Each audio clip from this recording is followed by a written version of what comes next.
Olá gente, tudo bem com vocês? Meu nome é Raíra e bem-vindos ao meu canal para quem não me conhece. E no vídeo de hoje nós vamos falar um pouquinho de indicações de filmes relacionados a relações internacionais, esse curso maravilhoso.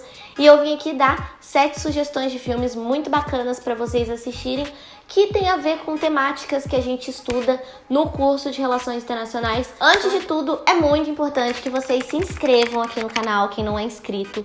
Curta o vídeo e dê o feedback aqui embaixo. Se você já assistiu filmes também que eu não citei aqui, que você acha interessante para a área, comenta aqui embaixo, adoro receber sugestões de vocês. E não deixem de dar sugestões também de vídeos relacionados a relações internacionais, que eu sei que é um assunto que muita gente aqui gosta e tem interesse em saber. Se vocês quiserem ficar por dentro das minhas outras redes sociais, me segue no Instagram, @Raíra, e lá eu falo um pouquinho sobre tudo, sobre RI, sobre morar em Portugal, mostro um pouquinho da minha vida pessoal também. Então pega a agendinha aí, pega um livro e anota as indicações que eu tenho pra vocês, são muito boas. Se você já assistiu, assista de novo, nunca é demais, né? Eu sempre acho que é uma boa tentar assistir de novo através de um outro olhar, né?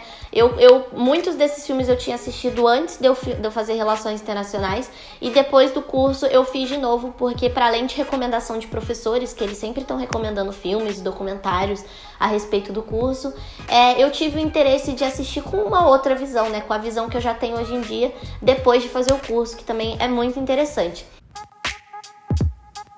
Então, o primeiro filme que eu tenho pra falar pra vocês é O Lobo de Wall Street. Ele é muito famoso, é com Leonardo DiCaprio. E ele retrata um pouco da crise imobiliária que aconteceu nos Estados Unidos em 2008 e que não afetou só a economia dos Estados Unidos, mas deu uma crise geral, deu um pane no sistema internacional e fez várias economias se destabilizarem, também tiveram problemas políticos relacionados a isso, e é muito interessante para a gente conseguir entender um pouquinho do contexto, né, de como que essa crise imobiliária foi gerada, e é um tema muito importante que a gente estuda nas RI, porque a partir disso aí a economia internacional ficou toda desestabilizada e alterou muita política econômica aí.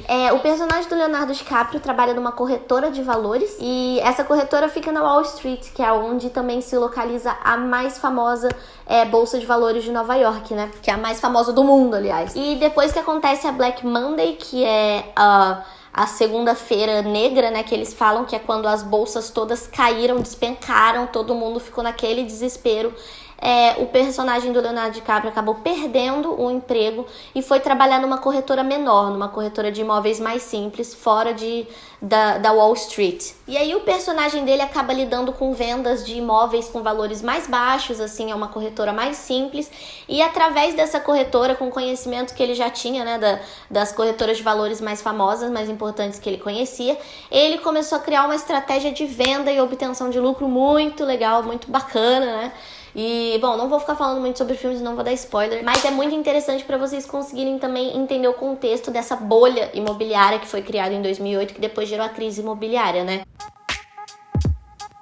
O próximo filme que eu tenho pra falar é A Dama de Ferro, de 2011, com a minha queridíssima Meryl Streep. Eu sou apaixonada nessa atriz, ela faz muito filme que eu gosto. E a Meryl Streep nesse filme, ela representa, né, ela faz a personagem da Margaret Thatcher, que foi a primeira ministra britânica na década de 70 e foi uma figura política muito importante, não só, né, para a economia da Inglaterra, para a política da Inglaterra, como para a política internacional mesmo. Então o filme tem alguns pontos muito interessantes a serem abordados.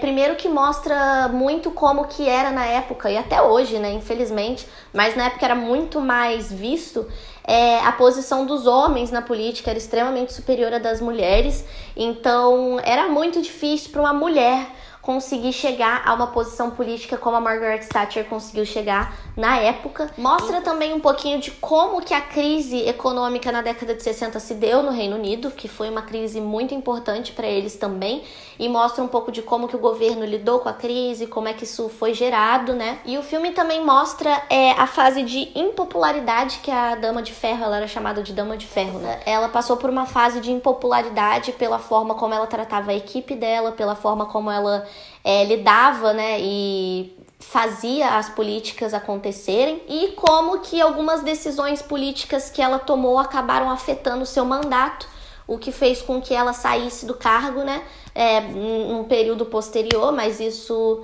Enfim, também não vou ficar falando muito, senão eu vou acabar dando spoiler.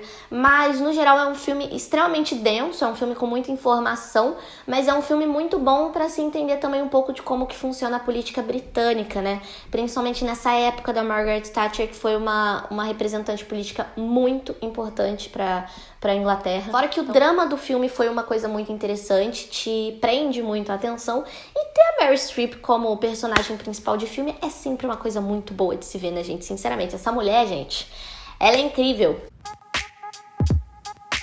O próximo filme que eu tenho pra falar pra vocês é o Diamante de Sangue, de 2006. Feito também com Leonardo DiCaprio, dá pra perceber, né, que eu sou um pouco fã de Leonardo DiCaprio e de Meryl Streep. E com o Djimon Hounsou, sei lá. E esse filme, ele mostra um pouquinho da guerra civil que estava acontecendo em Serra Leoa na década de 90. E esses conflitos eram causados entre o governo e a Força Unida Revolucionária em Serra Leoa. E ele acabou sendo levado para trabalhar numa mineração, uma mineração ilegal, onde eles pegavam diamante, etc. E ele acabou encontrando uma peça de diamante que vale 100 quilates, que era assim... o tesouro do tesouro do tesouro. E com isso ele acabou sendo preso pelas Forças Unidas Revolucionárias, e na cadeia ele conhece o nosso queridíssimo DiCaprio, que é um ex-mercenário que nasceu no Zimbábue e acabou sendo preso por tráfico, né, de diamantes também. E nisso aí os dois acabam se conhecendo, e o Danny, que é o personagem do DiCaprio, acaba descobrindo, né, esse fato do diamante, e era um diamante escondido, o diamante estava escondido, e os dois acabam fazendo uma parceria para resgatar esse diamante aí. O filme, ele mostra cenas bem violentas, é um filme que relata mesmo como é que são esses conflitos entre tribos rivais africanas, mas é um ponto muito interessante para a gente também conseguir entender os contextos dos conflitos africanos, que é uma coisa que a gente não estuda muito aprofundado, e também é importante para a gente conseguir compreender como é que funcionam os governos, né, em alguns países da África. Pelo menos no meu curso de RI aqui eu não aprofundei tanto como eu queria ter aprofundado. Outro filme também de contexto africano que é muito interessante, muito importante, é o Hotel Ruanda, de 2004, e mostra um pouco do conflito político que aconteceu em Ruanda em 1994 e matou quase 1 milhão de pessoas. Detalhe, quase 1 milhão de pessoas em 100 dias, e isso é um conflito real, então ele mostra um pouquinho de como que foi esse conflito, como que foi essa chacina, né, de quase 1 milhão de pessoas. Foi uma história extremamente triste e violenta, e a história gira em torno do personagem Paul, que trabalha num hotel na capital de Ruanda, e ele conseguiu abrigar 1.200 pessoas vítimas desse conflito dentro do hotel. E o filme retrata muito sobre o conflito entre grupos étnicos, né? E são dois grupos muito referência, que é o Tutsis e o Hutus. Não sei se estou falando certo, mas são esses dois grupos étnicos que estavam em conflito há muito tempo, e aí gerou toda essa chacina. Então, claramente, por esse filme se tratar muito de um conflito étnico, ele tem cenas, assim, de fato violentas, né? Mas que são muito interessantes, não as cenas violentas, mas o contexto é muito importante da gente assistir. E é um tipo de conflito, né, um tipo de violência que é importante da gente analisar, porque hoje em dia nós ainda temos muitos conflitos étnicos em regiões africanas. Então é bom pra gente entender que esse contexto ainda existe nos dias de hoje, não de forma tão intensa como esse do Hotel Ruanda, por exemplo, mas que ainda existem sim muitos conflitos violentos entre grupos étnicos no continente africano. E não só entre grupos étnicos, né? A gente também tem entre grupos étnicos e governo, entre civis e governo, entre população e governo. Então, tem muito conflito ainda político no continente africano que precisa muito ser analisado. Então, eu acho que esse filme é muito importante. A gente tem o filme de 2015, As Sufragistas, com a Meryl Streep, também incrível. E As Sufragistas também se passa no Reino Unido e mostra um pouquinho como que na década de 20 o direito das mulheres ainda era extremamente negligenciado, né? E o filme todo, ele se baseia num contexto das mulheres reivindicando o direito ao voto. Então a gente consegue ver como que o movimento feminista foi se criando e foi crescendo e foi ganhando voz através desse exemplo das mulheres tentando reivindicar direito ao voto, indo às ruas, sendo mais ativas na política. O filme também retrata muito da violência policial contra as mulheres, o que era muito claro naquela época, não só naquela época, mas até hoje a gente vê muita violência policial contra esse ativismo feminista.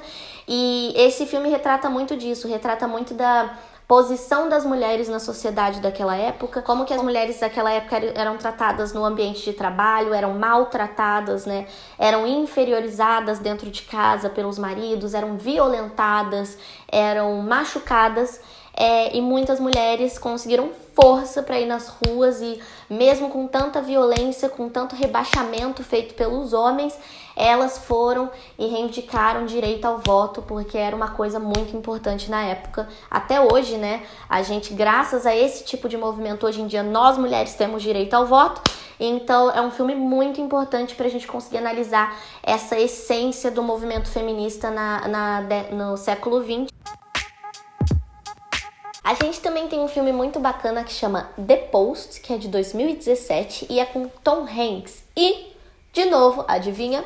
Meryl Streep. A atriz representa a Cat, que é a personagem que é dona do The Washington Post e desse jornal, e ela tem o interesse em comprar ações, né, na Bolsa de Valores americana para ela poder começar a obter lucro financeiro através de ações, porque nessa época a Bolsa dos Estados Unidos estava sendo extremamente valorizada. E nesse meio termo, o Ben, que é um personagem do Tom Hanks, que também trabalha no jornal, ele descobre que o The New York Times está escondendo matérias a respeito da atuação dos Estados Unidos na Guerra do Vietnã. Então, eles descobrem alguns arquivos e algumas matérias que o New York Times não publicou a respeito da atuação do governo norte-americano na Guerra do Vietnã e como o governo mentiu através da mídia a respeito da atual situação que os Estados Unidos estava vivendo, né? A situação econômica e política, que os Estados Unidos estavam tentando mostrar uma imagem muito de estabilidade depois dessa guerra, mas que na verdade eles perderam e foi muito, e eles estavam escondendo isso da população. E esse jornalista, do editor do jornal, acabou descobrindo essas notícias. E aí, quando Nixon consegue fazer com que essas informações parem de circular no New York Times, porque afinal eram informações que o governo não queria que fosse divulgada à população, o Bradley, que é o personagem do Tom Hanks, consegue ter acesso a essa documentação e tenta convencer, né, em parceria com a dona do jornal, com a Meryl Streep, com a Cat, né, a trabalhar e divulgar essas informações a favor da liberdade de imprensa, né? Porque naquela época o jornalismo ainda era muito controlado, ainda era muito censurado e muito manipulado pelo governo. O governo, ele ditava muito do que as redes de jornalismo tinham que divulgar para a população. E o The Washington Post foi um jornal que lutou muito a favor da liberdade de imprensa, da divulgação desse tipo de material. Então, um ponto que eu acho interessante de se analisar nesse filme é como que os governos, né, não só norte-americano, mas a gente até consegue relacionar isso muito com o brasileiro, é como que o governo tem muito controle sobre a mídia, né, sobre o jornalismo. Bom, e o outro filme que eu tenho para falar para vocês é o último filme da lista, chama 13 Dias que Abalaram o Mundo, e é do ano de 2000. Esse filme retrata um pouco da época da Guerra Fria, que foi um conflito muito intenso, principalmente entre Estados Unidos e União Soviética. E o filme se passa a partir do momento em que a aeronave norte-americana do modelo U-2 estava sobrevoando o território cubano. E através dessa aeronave, através de satélites da aeronave, o governo norte-americano conseguiu identificar uma plataforma de lançamento de armas nucleares soviéticas que estavam em território cubano. É importante lembrar, para quem curte essa parte de história, né, que na época da Guerra Fria, a União Soviética implantou em Cuba alguns mísseis, né, algumas armas apontadas para o território norte-americano, que também foi conhecido como Crise dos Mísseis de Cuba, que foi quando o governo norte-americano descobriu a existência desses mísseis soviéticos em Cuba e também começou a ameaçar a União Soviética.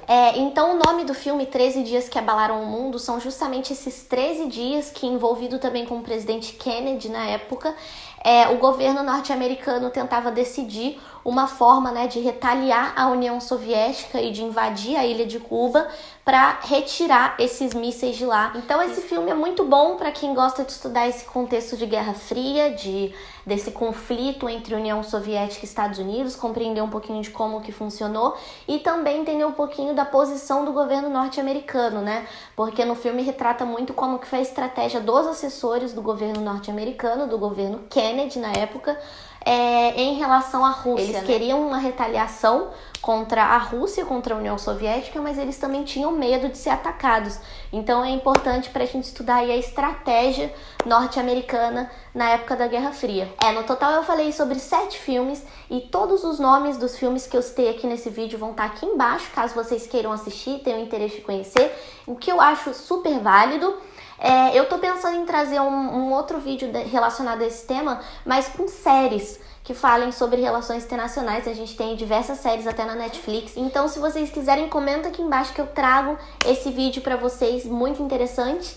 E não deixa de se inscrever no canal também. Então, gente, olha, esse fim de semana, pega uma pipoquinha, chama os amigos em casa, chama a família, chama quem você quiser, senta bom dia no sofá e assista esses filmes. Maratonem filmes de RI, que eu tenho certeza que vocês vão gostar, porque são filmes muito interessantes e que valem a pena serem assistidos, ok? Eu espero muito que vocês tenham gostado desse vídeo. Um beijo e até a próxima. Tchau!